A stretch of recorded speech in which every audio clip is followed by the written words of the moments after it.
आप मुझे बताइए घाटे में क्या जा रहा है? बीपीसीएल घाटे में जा रहा है, एलआईसी घाटे में जा रहा है। Steel authority of India limited को महारत्ना में शामिल किया था मोदी जी ने, उसी अपने महारत्ना को ही बेच रहे हैं। तो ये सब एक दुष्प्रचार है इतने साल तक। अच्छा आप बेटा मुझे बताओ, हिंदुस्तान का एक व्यापारी पकड़ के लाओ जो घाटे का सामान खरीदता हो। घाटे का सामान खरीद रहे हैं लोग, लेकिन कह तो रहे घाटे में जा रहे हैं, घाटे कंपनी खरीद। वो तो अभी कहावत चल रही है, दो कांग्रेस के विधायक आपस में बात कर रहे थे कि ईडी सीबीआई छोड़ा तो ठीक है, चीता छोड़ दिया तो क्या होगा। और जरूरत पड़ेगी तो हम समस्या भारत बंद करेंगे।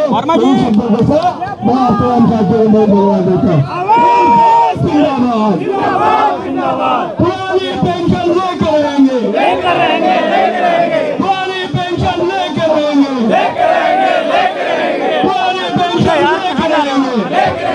बस करो यार, सही नहीं होता। AIDF जिंदाबाद, AIRF जिंदाबाद, सभी साथी जिंदाबाद, इनकलाब जिंदाबाद। धन्यवाद। अच्छा बलराज, आप अपना खाना बांटिए, कर्मचारियों के अब जाइए उधर खाओगे।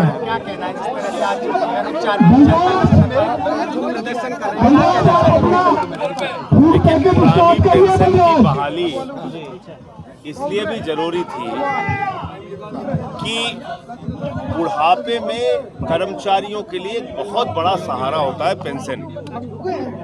मेरा तो एक ही सवाल है, 40 दिन एमएलए हो जाइए पूरे जीवन भर पेंशन, 40 दिन एमपी हो जाइए पूरे जीवन भर पेंशन, राज्यपाल हो जाइए पूरे जीवन भर पेंशन, उपराष्ट्रपति राष्ट्रपति हो जाइए पूरे जीवन भर पेंशन।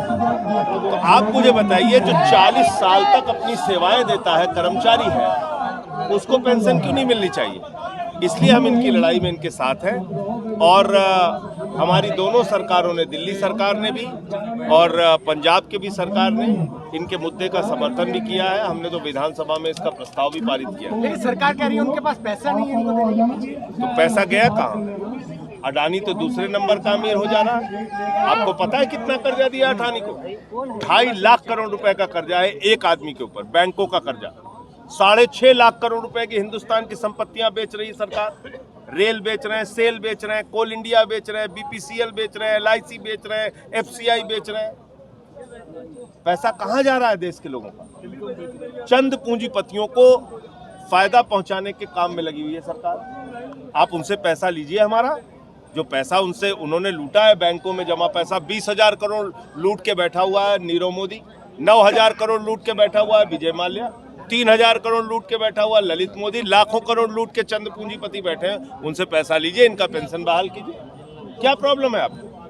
आप देश को लुटवाएंगे और सोचेंगे कि हम कर्मचारियों का हक मारेंगे, उनकी पेंशन मारेंगे, ये तो ठीक बात नहीं। वो तो कह रहे विकास चुनाव में क्या यही मुद्दा लेके जाएंगे आप? देखिए ऐसा है कि गुजरात चुनाव में बहुत सारे मुद्दे हैं, उनमें से एक मुद्दा ये भी है, और ये जो भी एम्प्लॉइज हैं उनकी जिंदगी से जुड़ा हुआ मुद्दा है, तो निश्चित रूप से इसको उठाएंगे। लेकिन सर आपने अभी कहा कि जातियों में नहीं बंटना है आप लोगों को, लेकिन आपके शिक्षा मंत्री तो बड़ा घमंड करते हैं जाति में। किस पे? जाति पे क्या बोला गया था? उन्होंने कहा था कि मैं उनके राजपूत उनको उनकी टाइटल बदल दी। आप बताइए क्या आपकी टाइटल बदलने का अधिकार हमको है? सिसोदिया को कर रहे हैं, कौन कर रहे हैं? अनुराग ठाकुर जी।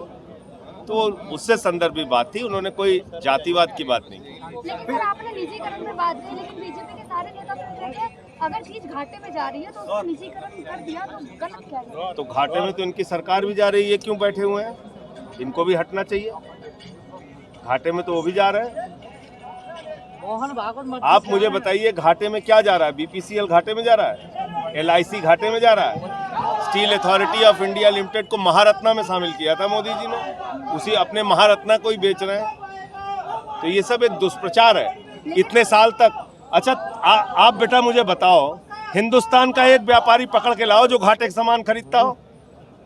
घाटे का सामान खरीद रहे हैं लोग, लेकिन कह तो रहे घाटे में जा रहे हैं, घाटे कंपनी खरीद रहे हैं लोग। कहने से कुछ नहीं होता। लेकिन देश में एनपीएस को लेके मुद्दे पे बात नहीं होती, लेकिन देश में शेर चीता लाया, इस पे डेली बात हो रही है। वो तो अभी कहावत चल रही है, दो कांग्रेस के विधायक आपस में बात कर रहे थे कि ईडी सीबीआई छोड़ा तो ठीक है, चीता छोड़ दिया तो क्या होगा।